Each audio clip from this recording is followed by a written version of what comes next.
Hey guys, what's up? So I'm gonna do a Q&A. I went on Instagram and I asked you guys to give me your questions so I can answer them in this YouTube video.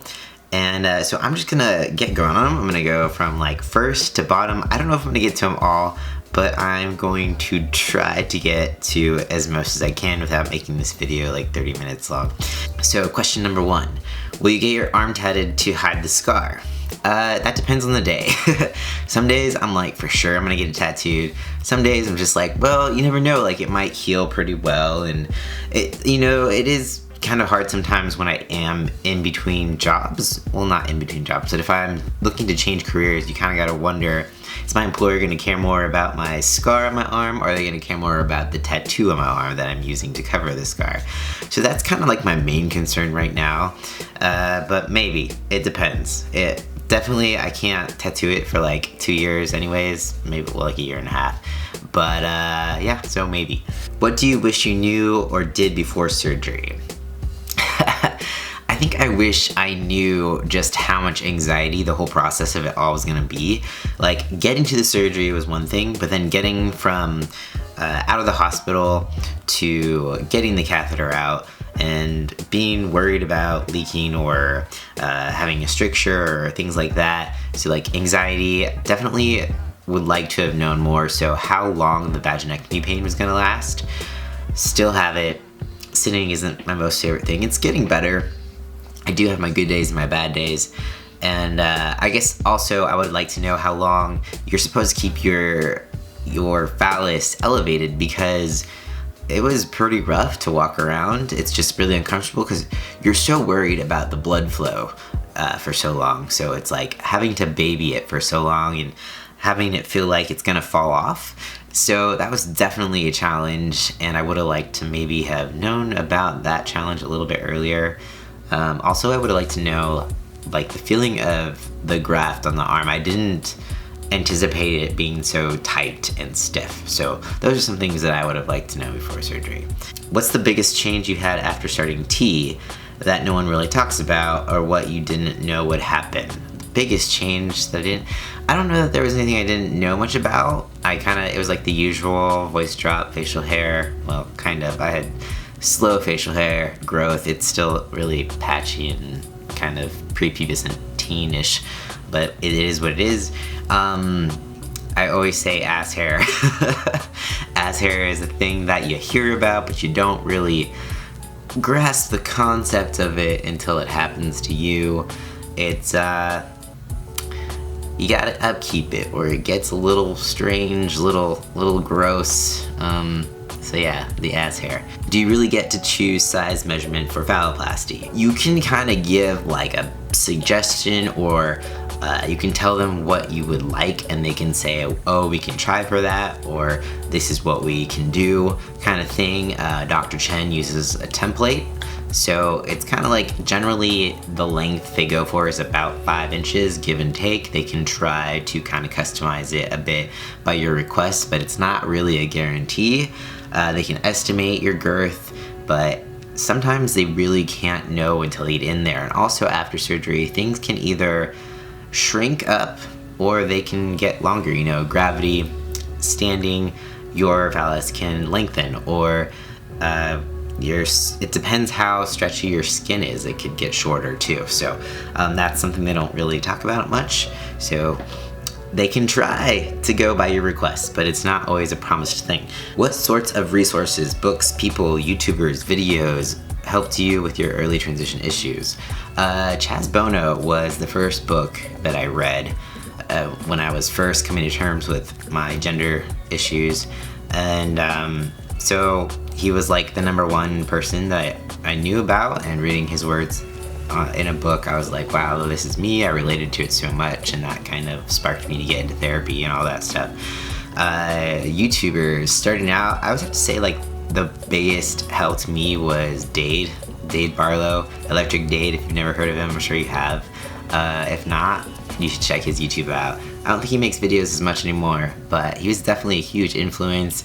I think his videos, his transformation videos, were some of the ones that I sent the most out to like family or friends to be like, hey, look, like this is the reality of what it looks like to transition. This is what I want to do, kind of thing. Of course, like Aiden Dowling and who else? I didn't find like Chase Ross until later in life, but later in transition, but I think that he does a lot for the community, and he's got really informational videos that are pretty awesome. I'm sure everyone's heard of Chase. Is Dr. Chen the only phalloplasty surgeon? I only hear people talk about him.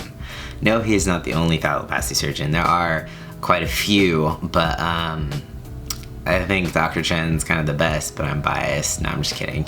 I don't know. I'm super biased because he's my surgeon, but he's the most personable surgeon I've ever had. Most personable doctor, honestly. He just super cares, and I highly recommend him. There are other phalloplasty surgeons though, so don't think that he's the only one. You know, of course there's Dr. Crane and there's Dr. Safa, which is working with Dr. Chen now, so I don't know how that all works.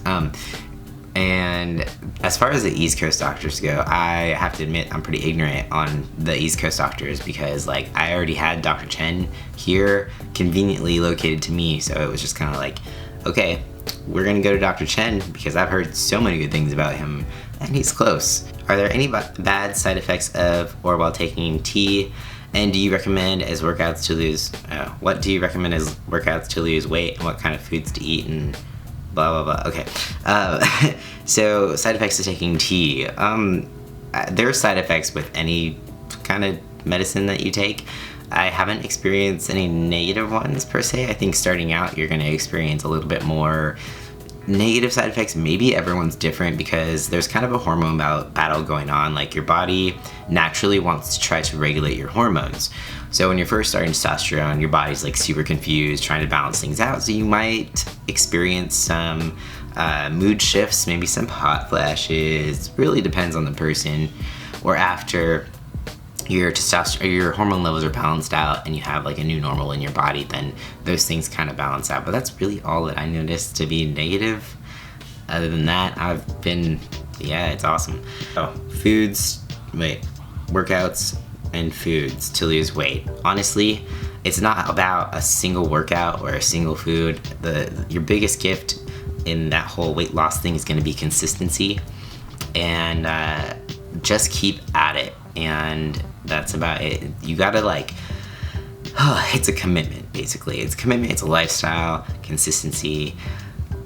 That's all I can say. How did you get into a solid, healthy routine, nutrition and exercise-wise?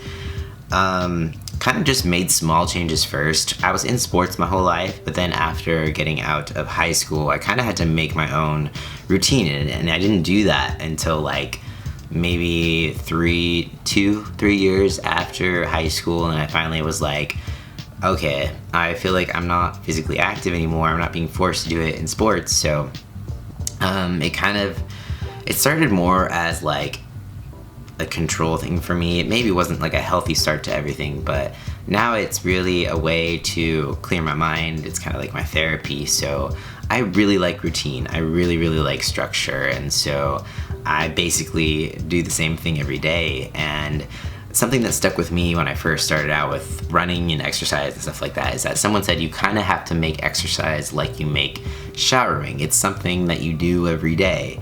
And yeah, I hope, well, maybe not every day, but it's something that you do regularly. And so it's really just getting into the habit, like brushing your teeth, taking a shower. It's all part of life. It's all part of lifestyle. And that's kind of just how you have to integrate it into your life. As far as food goes, small changes. And really you got to start paying attention to labels. You got to start paying attention to what you're putting in your body.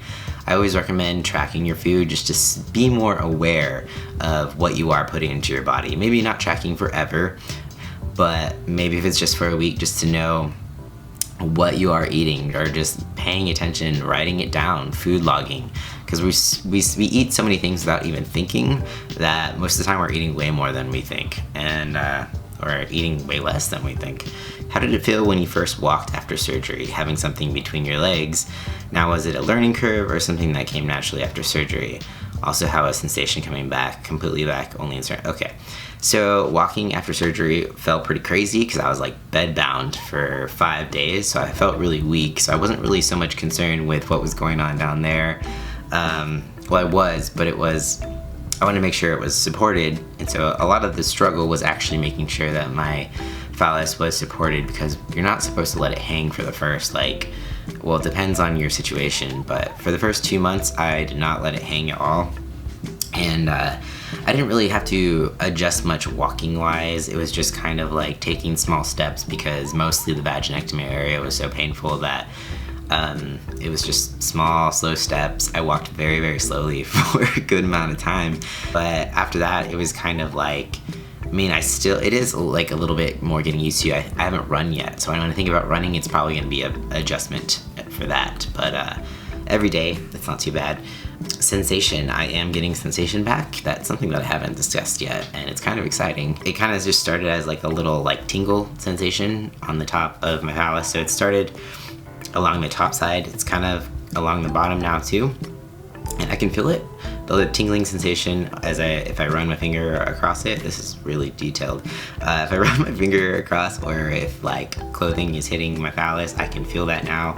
It kind of gives me this tingly sensation that goes down to like the base.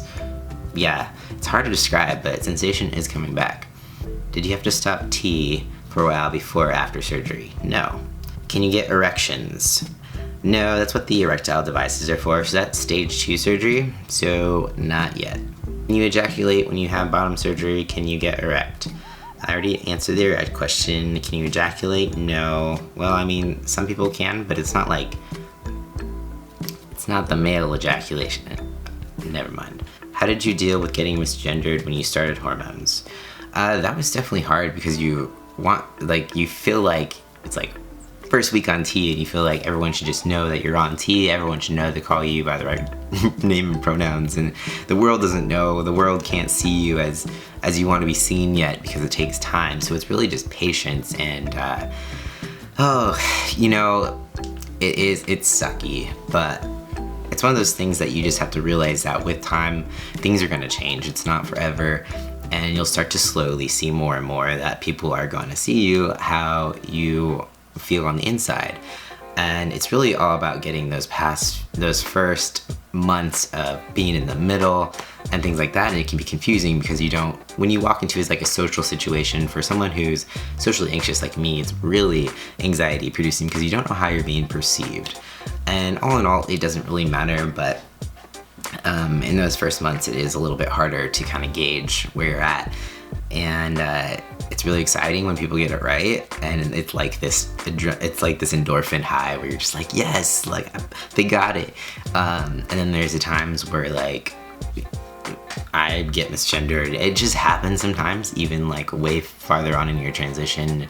People perceive things way differently, but it's rough. But all I can say is be patient. Just know that it is not forever, and things will start to further progress. Don't worry. Yeah, so that's it. Hopefully I answered most of those questions, and this is not like 80 hours long. But yeah, if you guys have any more questions, feel free to leave them down below. Also, I want to do more of these, so look out for more of these. Instagram is where I posted this one, so it's probably where I will post them. And in the future. Oh yeah, don't forget that wristbands are still on sale, free shipping, if you want one. It says keep going on this side, and then celebrate the journey on the other side. And I'll put that link down below with the code. Alright guys, thank you so much for everything. Peace out, and I'll see you next time.